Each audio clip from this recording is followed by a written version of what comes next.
Al cierre con Andrés Mompotes. Hola, bienvenidos a un nuevo episodio del podcast Al cierre del tiempo Casa Editorial, hoy 18 de septiembre. Estos son los temas que a esta hora se comentan con los editores en la sala de redacción para trabajar en nuestra edición digital del tiempo.com y en nuestra versión impresa del día de mañana. Mi nombre es Carlos Solano, hoy en reemplazo de Andrés Mompotes, y los temas de los que vamos a hablar son: el presidente Iván Duque parece haber desautorizado una declaración que da el embajador de Colombia en Estados Unidos, Francisco Santos. Además, Beto y Enrique, protagonistas del día por las declaraciones de uno de sus creadores. La acción de Ecopetrol se disparó, alcanzó una cifra techo, y además en lo que viene, la Capitana Marvel. La clave de las noticias. Hoy en el tema clave pues se impone un tema político, además política internacional también, porque ante declaraciones complejas de Francisco Santos desde la Embajada de Colombia en Estados Unidos, el presidente Duque es consultado sobre el tema Venezuela y le responde básicamente a la gente que le consultó: no tengo un espíritu belicista, lo que diría uno, o digamos interpretaría como una reacción totalmente contraria o por lo menos opuesta a esas declaraciones de Francisco Santos.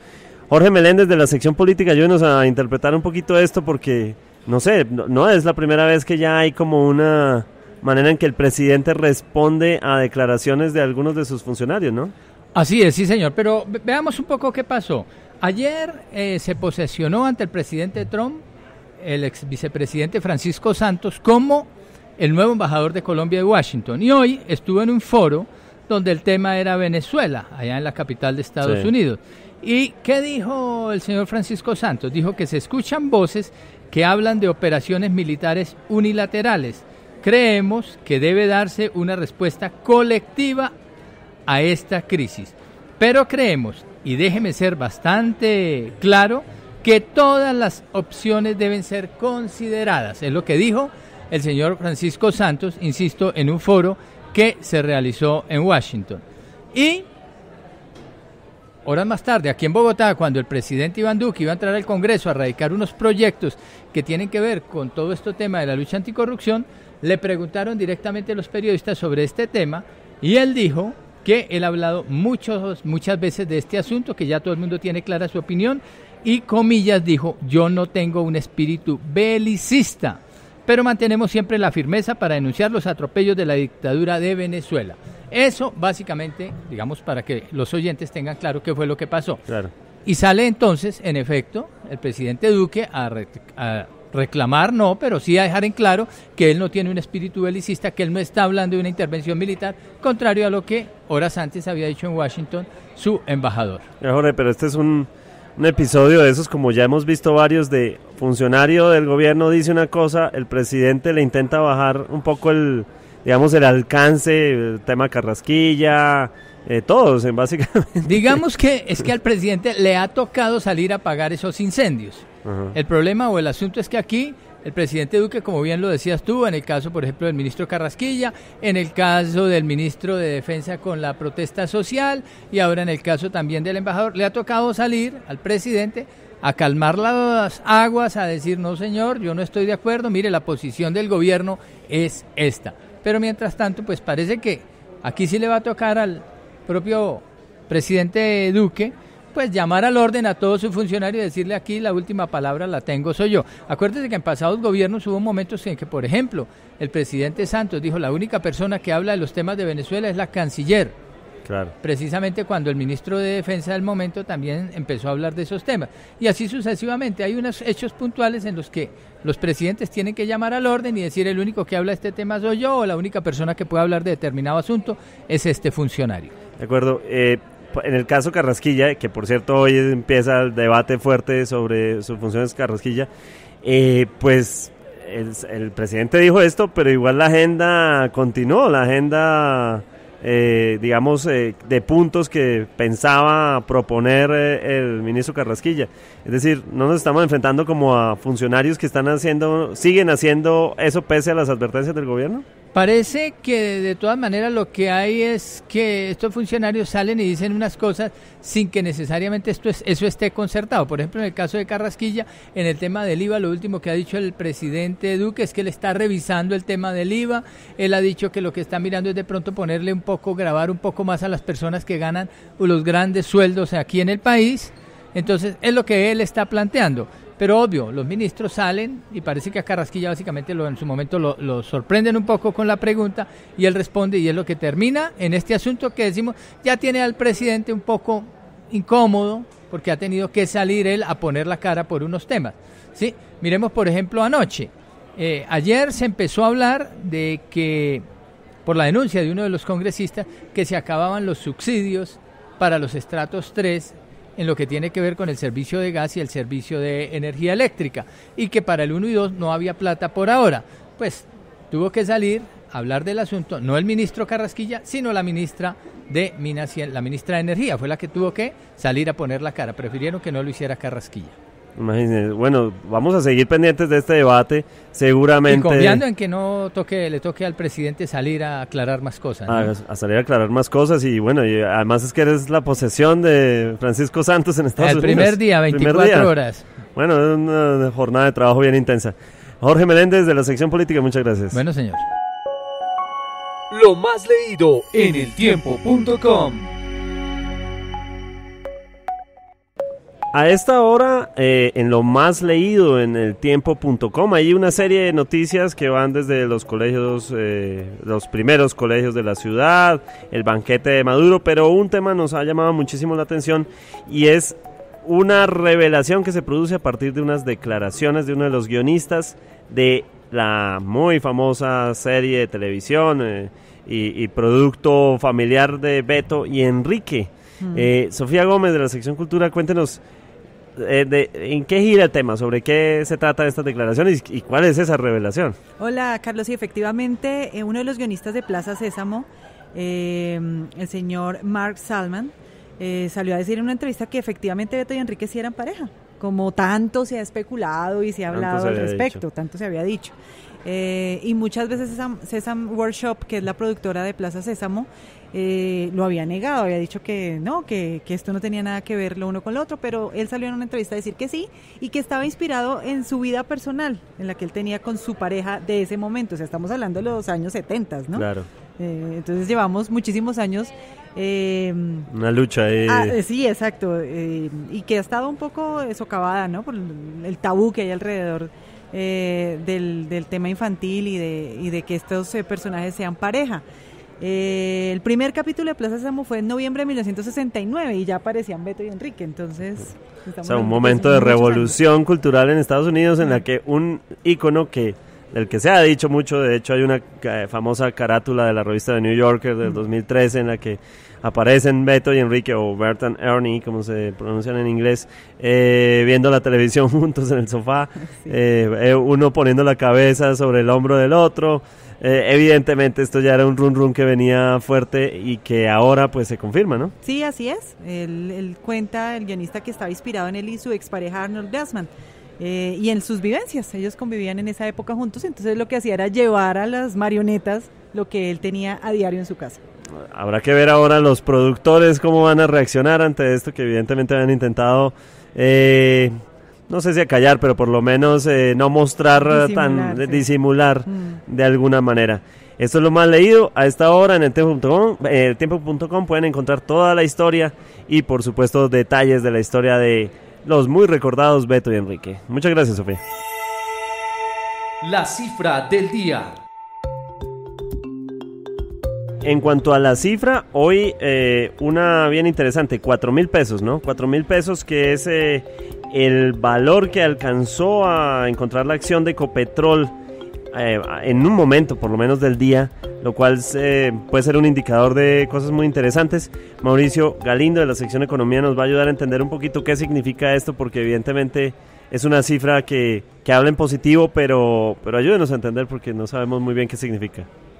Sí, la acción de Ecopetrol viene subiendo hace varios meses y este año está alcanzando niveles que no se veían hace varios años, y eso significa que hay 300.000 accionistas que son, digamos, personas comunes y corrientes. Es de las pocas empresas que cuenta entre sus accionistas a personas que no son inversionistas profesionales, sino hogares que mantienen esas acciones entre sus ahorros y están viendo que sus ahorros se han venido valorizando muy bien gracias a esta acción.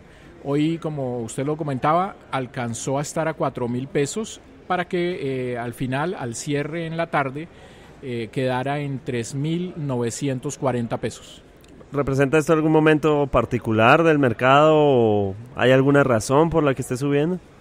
La razón de la recuperación de esta acción, la principal, es el precio del petróleo. El precio del petróleo tocó fondo hace un par de años y se ha venido recuperando, y particularmente hoy la referencia Brent, que es una referencia del petróleo que corresponde a Europa y que es una de las referencias principales para el petróleo que vende Colombia, alcanzó a estar por encima de los $80 por barril, que es un precio muy bueno comparado con los precios tan bajos que se alcanzaron a ver luego de la caída del petróleo del 2014. Entonces esa ha sido la principal razón que ha valorizado la acción de Ecopetrol.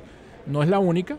La empresa ha logrado también con un plan muy fuerte desde la administración anterior, que era con el presidente Juan Carlos Echeverry, recortar costos, y eso le ha permitido que producir un barril de petróleo para Ecopetrol sea más barato de lo que era antes, y eso también ha influido en la valorización de la acción de Ecopetrol.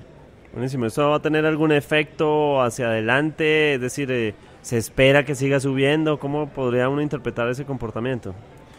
Lo que se ve en el mercado del petróleo es que esos precios altos probablemente continúen, porque hay dos razones, hay varias, pero hay dos entre las que más se mencionan, y es unas sanciones contra Irán que restringen el acceso del petróleo iraní, y esas acciones aún no han entrado en vigencia, entrarían en vigencia en noviembre, más la disminución de la oferta que viene de Venezuela por los problemas que tiene este país, y eso ha restringido entonces la cantidad de petróleo que está ofreciéndose, y eso ha pesado mucho en la cotización del precio del petróleo. De acuerdo, pues son noticias importantes para los accionistas de Ecopetrol, y por supuesto estaremos muy pendientes de cómo se sigue comportando este mercado. Muchísimas gracias, Mauricio, y seguiremos atentos a las noticias económicas. Bueno, muchas gracias. Lo que viene para su información. Y en lo que viene, para los amantes del cine de superhéroes, Sofía Gómez continúa con nosotros hablando sobre este tema que sin duda define la agenda del cine, ¿no? Pues Marvel siempre propone un calendario gigante de lanzamientos y planes como a 10 años, ¿no? Súper bien programados, pero ahora hay un lanzamiento, pues un tráiler, ¿no? Sí. De Capitana Marvel.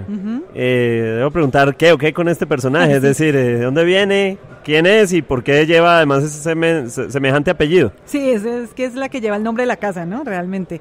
Es un personaje muy antiguo de los cómics, lo tenían ahí como en reserva, en remojo, dado como el éxito que habían tenido otros superhéroes en el universo cinematográfico de Marvel.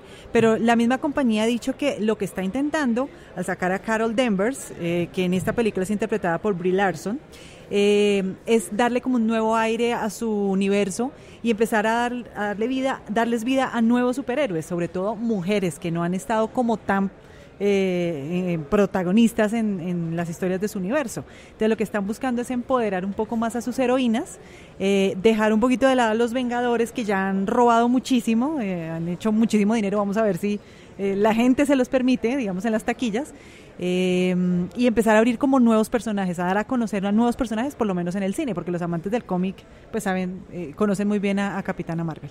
Bueno, y hay que comentar algo sobre Avengers, pero aquí es momento para decirle a los oyentes quienes no han visto Avengers Infinity War, por favor, apaguen en este momento el podcast, y porque vamos a hablar de ciertos detalles de esa película. Después de esa, digamos, matazón de personajes en Avengers Infinity War, que básicamente más de la mitad salen de la película, sí, y no sabemos quiénes sigan en el resto de la saga. Supongo que Capitana Marvel también oxigena un poco la franquicia en ese sentido, ¿no? Claro, y de todos modos, como suele hacer Marvel, pues va a conectar, va a poner a la gente a pensar, ¿no? Y atar cabos, porque por ejemplo en esta historia de Capitana Marvel aparece Nick Fury, que es Samuel L. Jackson, que más adelante, o sea, estamos hablando de años, muchos años antes de los Vengadores, por más supuesto, adelante claro, formaría parte de los Vengadores. Entonces, claramente ellos sí quieren refrescar un poco, quizás sienten, bueno, y la van a enfrentar con Thanos, ¿no? Entonces ya Thanos es nuestro, o sea, viejo nuevo mejor amigo claro, de las famosas claro, gemas del infinito. Entonces, digamos que sí, están buscando refrescar, yo creo que sí, su universo cinematográfico, y es interesante que lo hagan con mujeres, ¿no?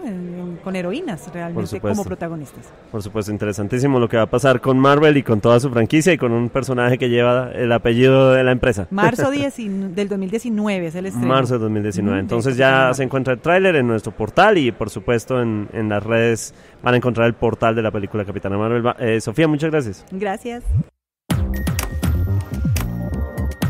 Así llegamos al final de otro episodio del podcast Al Cierre, que ustedes ya pueden encontrar en diferentes plataformas digitales de streaming y especialmente a través de eltiempo.com, en donde se pueden suscribir a nuestro podcast y a otra serie de programas que hemos creado especialmente para ustedes. Mañana tendremos una nueva edición y por supuesto así seguirá de lunes a viernes. Muchas gracias. Este es un podcast de la Casa Editorial El Tiempo.